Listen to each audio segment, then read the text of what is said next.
दोस्तों Vodafone idea की बात करें, यहाँ पे बहुत बड़ी गुड न्यूज़ निकल के आ रही है। वोडाफोन आइडिया की वोडाफोन कंपनी ने एक बड़ा अचीवमेंट कर लिया है। डायरेक्ट स्पेस से नेटवर्क कनेक्टिविटी के लिए यहाँ पे एक नया इन्होंने हस्ताक्षर कर लिया है, एक एग्रीमेंट साइन कर लिया है। क्या है पूरी अपडेट, उसको समझने की कोशिश करेंगे इस वीडियो के माध्यम से। वैसे तो वोडाफोन आइडिया के लिए तो बहुत सारी प्रॉब्लम है।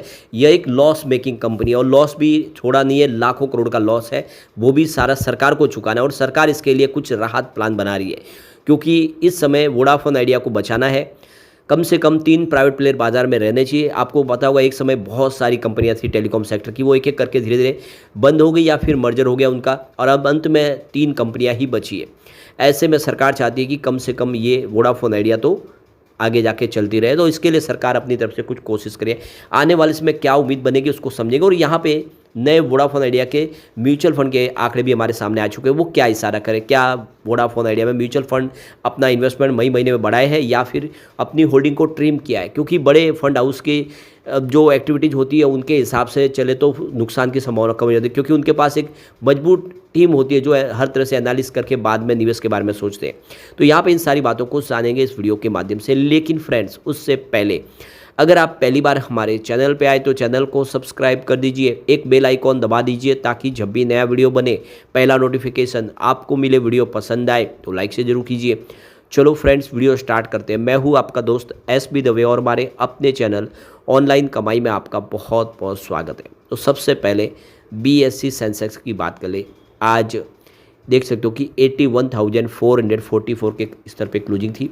138 पॉइंट की गिरावट देखने को मिली, यानी 0.17% डाउन हुआ BSE सेंसेक्स। तो गिरावट का माहौल था और उसका असर वोडाफोन आइडिया में भी देखने को मिला। तो 6.56 पर क्लोजिंग देखने को मिली वोडाफोन आइडिया की 0.61% की गिरावट के साथ। स्टॉक बहुत ज़्यादा कमज़ोर है, क्योंकि आपको ये पता ही होगा कि पिछले जब तेज़ी का दौर शुरू हुआ था उस समय ये 19 तक चला गया था। 19 रुपये का स्टॉक इस समय 6 रुपये के आसपास है। तो आप समझ ही सकते हो कि लोगों को बहुत भारी नुकसान हुआ जिसने भी ऊपर के लेवल में खरीदारी की है।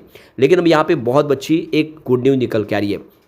वोडाफोन और AST स्पेस मोबाइल ने यूरोपीय डायरेक्ट टू डिवाइस सैटेलाइट सेवा प्रदाता बनाने के लिए एक हस्ताक्षर साइन कर लिए, एक समझौते के ऊपर। दोनों के बीच में एक यहाँ पे एग्रीमेंट हुआ है। तो देख सकते हो कि कर्ज में डूबी हुई दूरसंचार कंपनी वोडाफोन आइडिया ने स्मार्टफोन पर सीधे उपग्रह से ब्रॉडबैंड सेवा देने के लिए बुधवार को AST स्पेस मोबाइल के साथ में पार्टनरशिप की घोषणा की है। तो AST space mobile Elon Musk की स्वामित्व वाली कंपनी स्पेस एक्स की प्रतिद्वंदी, यानी उसकी आप देख कंप्यूटर कंपनी है। स्पेस एक्स की इकाई स्टारलिंक को हाल में ही भारत में उपग्रह आधारित इंटरनेट सेवा देने का लाइसेंस मिला है। वोडाफोन आइडिया ने बयान में कहा है कि AST स्पेस मोबाइल पहला और एकमात्र अंतरिक्ष आधारित सेलुलर ब्रॉडबैंड नेटवर्क विकसित कर रही है। इस नेटवर्क के जरिए सीधे स्मार्टफोन से संपर्क साधा जा सकता है और इसे आप देख सकते हो कि कमर्शियल रूप से और व्यक्तिगत रूप से आप इसको इस्तेमाल करने के लिए तैयार किया गया है। तो यहाँ पे कंपनी ने कहा है कि वोडाफोन आइडिया और AST स्पेस मोबाइल इंक ने भारत के संपर्क से वंचित इलाकों में मोबाइल कनेक्टिविटी का विस्तार करने के लिए एक रणनीतिक साझेदारी की है। अब यानी VI उन क्षेत्र में सेवाएं देगी जहाँ पे अभी तक नेटवर्क नहीं है। दूरसंचार कंपनी ने कहा है कि AST स्पेस मोबाइल ने एक मोबाइल फ़ोन के जरिए अंतरिक्ष से पहली बार वॉइस एंड वीडियो कॉल करके इतिहास रच दिया है। यह एक मील का पत्थर है जो इसकी उन्नत प्रौद्योगिकी की असली दुनिया में व्यवहार्यता को दर्शाता है। तो ये देख सकते हो कि ये जो नेटवर्क है ये एलन मस्क की कंपनियों से हट के, एलन मस्क की कंपनी का नेटवर्क इस्तेमाल करने के लिए आपको उसमें बहुत सारे दूसरे आप देखें तो इक्विपमेंट की जरूरत पड़ेगी, जबकि ये सीधा आपको मोबाइल पे ही नेटवर्क प्रोवाइड कर रहा है, वो भी बिना टावर के।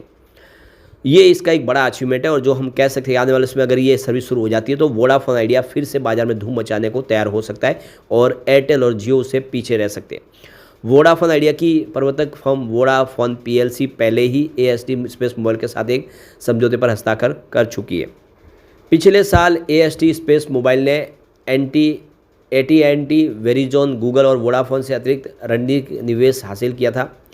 उसने सीधे और प्रमुख ठेकेदारों के जरिए अमेरिकी सरकार से भी नए अनुबंध हासिल किए। कंपनी ने ग्लोबल स्तर पर 45 से अधिक मोबाइल नेटवर्क ऑपरेटर के साथ में पार्टनरशिप किए, समझौते किए।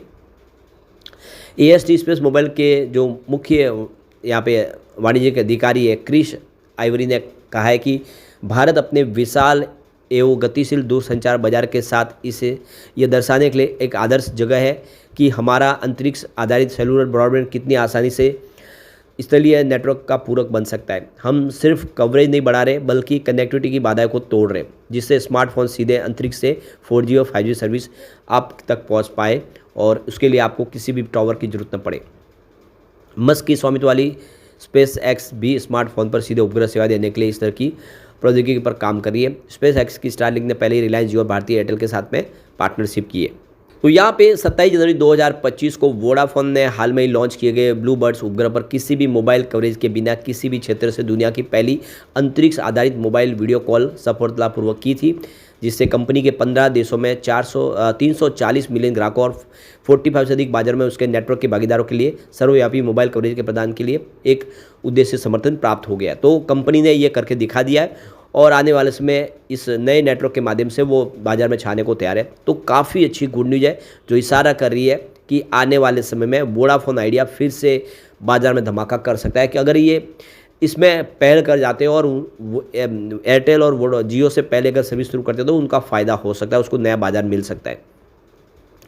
अब यहाँ पे देख सकते हो कि म्यूचुअल फंड के लेटेस्ट आंकड़े हमारे सामने जो कि 31 मई के, वो भी देख लेते हैं किसने किसने निवेश किया और कौन यहाँ से एग्जिट किया है। तो कोटक इक्विटी ऑर्बिटेज डायरेक्ट ने 497 करोड़ का निवेश किया है। उनकी holding 97.57% month on month basis पे यहाँ पे बढ़ी है, यानी मई महीने में उन्होंने अपने इन्वेस्टमेंट को ज़बरदस्त बढ़ाया है। इन्वेस्को इंडिया ऑर्बिटेज डायरेक्ट ने 313 करोड़ का इन्वेस्टमेंट किया। उनकी होल्डिंग भी 13.54% मंथ ऑन मंथ बेसिस पे बढ़ चुकी है। आईसीआईसीआई प्रो इक्विटी ऑर्बिटेज डायरेक्ट ने 222 करोड़ का इन्वेस्टमेंट किया, लेकिन 5.90% की होल्डिंग उनकी मंथ ऑन मंथ बेसिस पे कम हुई है। इसके अलावा आदित्य बिरला एसएल ऑर्बिटेज डायरेक्ट ने 139 करोड़ का इन्वेस्टमेंट किया। उनकी holding 12.34% month on month basis पे घटी है। तो वोडाफोन आइडिया के देख तरफ से आइडिया के जो प्रमोटर है आदित्य बिरला, उन्होंने इसमें निवेश अपना घटाया। ये थोड़ी सी चिंताजनक बात है क्योंकि उनको भरोसा नहीं हो रहा है। निप्पॉन इंडिया ऑर्बिटेज डायरेक्ट ने 134 करोड़ का इन्वेस्टमेंट किया। 2.28% की होल्डिंग उनकी मंथ ऑन मंथ बेसिस पे बढ़ी है। टाटा ऑर्बिटेज डायरेक्ट ने 117 करोड़ का निवेश किया है। उनकी होल्डिंग भी 0.37% मंथ ऑन मंथ बेसिस पे घटी है। इसके अलावा एडिलवाइज ऑर्बिटेज डायरेक्ट ने 113 करोड़ का निवेश किया है। 29.08% की होल्डिंग उनकी मंथ ऑन मंथ बेसिस पे कम हुई है। इसके अलावा एक्सिस ऑर्बिटेज डायरेक्ट ने 112 करोड़ का निवेश किया है। 12.35% की holding month on month basis पे यहाँ पे घटी है। यूटीआई ऑर्बिटेज डायरेक्ट ने 95.36 करोड़ का इन्वेस्टमेंट किया है। 11.24% की holding month on month basis पे बढ़ी है। इसके अलावा एसबीआई ऑर्बिटेज अपॉर्चुनिटीज़ ने 78.24 करोड़ का निवेश किया है। उनकी होल्डिंग भी यहाँ पे 5.75% मंथ ऑन मंथ बेसिस पे घटी। तो कुछ म्यूचुअल फंड ने यहाँ पे इन्वेस्टमेंट अपना कम किया और किसी ने बढ़ाया भी है। तो भरोसा करने वाले भी बहुत है, तो कोई चिंता की भी बात नहीं है। दूसरी तरफ देखें तो इकोनॉमिक टाइम्स ने इसी हफ्ते जो रिपोर्ट जारी की उसमें कहा है कि सरकार वोडाफोन आइडिया के लिए राहत पैकेज पर काम कर रही है, लेकिन कंपनी की लंबी अवधि की स्थिरता पर सवाल उठ रहे। सरकार स्पेक्ट्रम उपयोग शुल्क एसयूसी माफ़ करने पर विचार नहीं कर रही है, मगर और कर्ज को इक्विटी में बदला गया तो सरकार की हिस्सेदारी 49% से अधिक हो जाएगी। सरकार नहीं चाहती कि ये कंपनी सरकारी बन जाए। एक प्रस्ताव के तहत कंपनी को एजीआर बकाया को 6 साल की बजाय 20 साल चुकाने की छूट मिल सकती है, यानी एक लंबा पीरियड मिल सकता है जिसमें कंपनी धीरे धीरे अपना पैसा चुका सकती है। वर्तमान में वीआई को हर साल 18,064 करोड़ रुपये की 6 किस्तों में भुगतान करना है। 20 साल की अवधि में ये किस्त 6,000 से 8,500 करोड़ सालाना हो सकती है, यानी काफ़ी बड़ी राहत मिल सकती है। फिर भी टेलीकॉम विभाग डीओटी के मॉडल दिखाते हैं कि अगर वीआई को फाइनेंस 2026 के अंत तक 18,064 करोड़ रुपये का पूरा भुगतान करना पड़ा तो फाइनेंस 2027 से उसके पास कोई भी कैश नहीं बचेगा, वो कंपनी को प्रॉब्लम हो जाएगी। तो कुल मिला के सरकार क्या करती है देखना होगा। सरकार कोशिश जरूर कर रही है जिससे आने वाले समय वोडाफोन आइडिया अपनी प्रॉब्लम कुछ कम कर पाए। लेकिन फ्रेंड्स, कोई भी इन्वेस्टमेंट करने से पहले अपने फाइनेंशियल एडवाइजर से एडवाइस ले ले या अपना खुद का रिसर्च करें, क्योंकि हमारे वीडियो आपके एजुकेशनल पर्पज़ के लिए ही बनाए। वीडियो पसंद आए तो लाइक से जरूर कीजिए और चैनल को सब्सक्राइब कर दीजिए। Thank you friends.